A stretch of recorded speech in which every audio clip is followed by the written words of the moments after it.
Assalamualaikum warahmatullahi wabarakatuh. Perkenalkan, nama saya Nindya Putri Pratama dengan NPM 2011 080211 dari kelas BKPI 4E yang diampu oleh dosen Bapak Hardiansyah Masya MPD.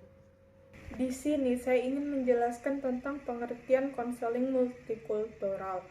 Konseling multikultural merupakan jenis konseling di mana terapis membahas perjuangan konseli berdasarkan ras, jenis kelamin, latar belakang sosial ekonomi, agama, atau bagian lain dari identitas mereka yang tidak cocok dengan mayoritas. Konseling multikultural merupakan jenis konseling di mana terapis membahas perjuangan konseli berdasarkan ras, jenis kelamin, latar belakang sosial ekonomi, agama, atau bagian lain dari identitas mereka yang tidak cocok dengan mayoritas.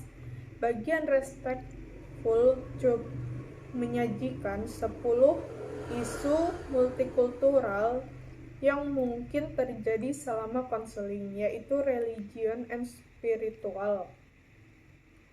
spirituality atau R, economic class background E, sexual identity atau S, psychological maturity atau P, dan ethnic and facial identity E. M, chronological issue atau C, trauma T, family background atau F, unique physical karakteristik atau U, dan geographical location atau L. 1. Religious and spiritual identity atau identitas agama dan spiritual. Identitas agama atau spiritual klien ini dapat memainkan peran penting dalam cara mereka membangun pengalaman makna hidup, menafsirkan kesulitan pribadi yang mereka hadapi dalam kehidupan, dan mengatasi situasi yang penuh tekanan. Identitas dan kepercayaan agama atau spiritual mereka dapat berdampak positif atau negatif pada pekerjaan yang mereka lakukan dalam perspektif yang berada di dalam bidang ini. 2. Economic class background atau latar belakang kelas ekonomi merupakan konselor mengembangkan pandangan dan prasangka negatif dan tidak akurat tentang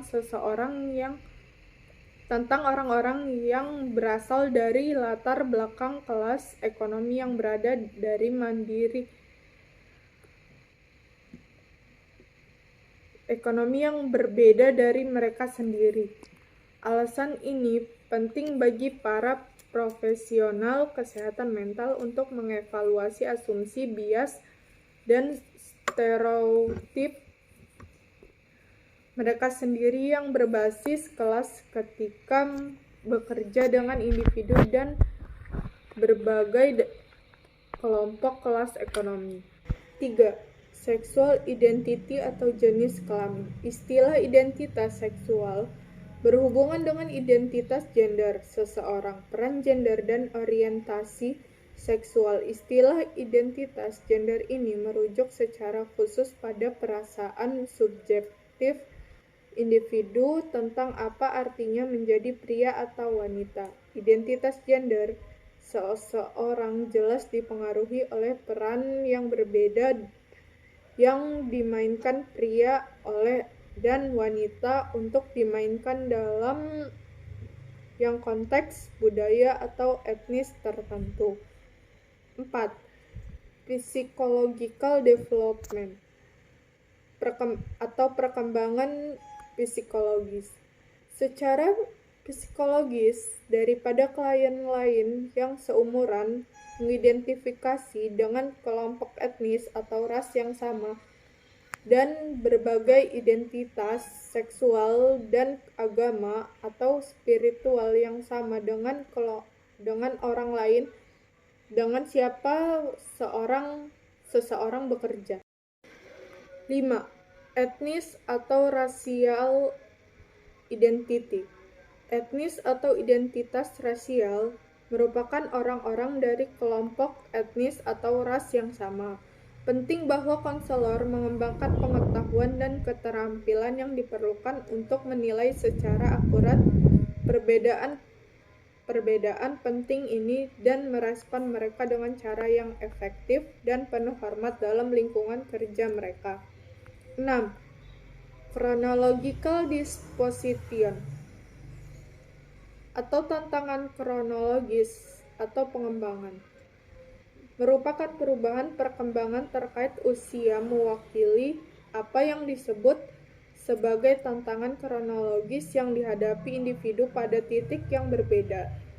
Perubahan spesifik yang diprediksi individu berkembang sejak bayi hingga dewasa meliputi pertumbuhan fisik, misalnya perubahan tubuh dan urutan pengembangan persepsi, bahasa, pembelajaran, memori, dan jenis keterampilan berpikir lainnya.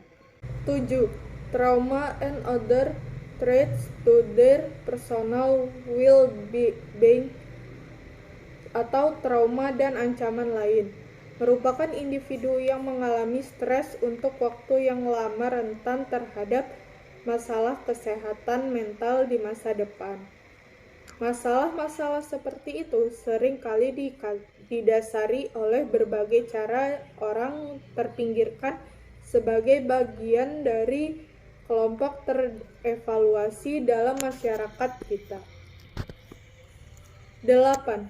Family history atau sejarah keluarga merupakan peningkatan jumlah keluarga yang sangat berbeda dari pengertian tradisional keluarga bahwa banyak konselor menggunakan sebagai historis untuk menentukan kehidupan keluarga dan fungsi keluarga yang sehat.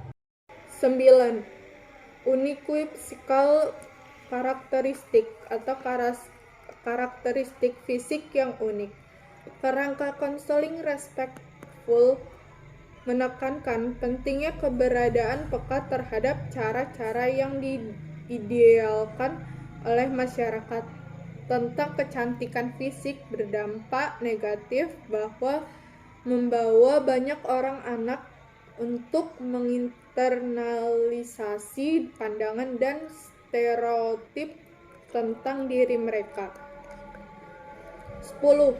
Language and location of residency atau lokasi tempat tinggal dan perbedaan bahasa merupakan lokasi tempat tinggal dan pengaturan bahasa seseorang mengacu pada wilayah geografis dan pengaturan tempat yang berbeda. Penilaian dari semacam ini sangat penting karena bias yang diperiksa klien dari lokasi yang berbeda menyebabkan hasil yang tidak produktif.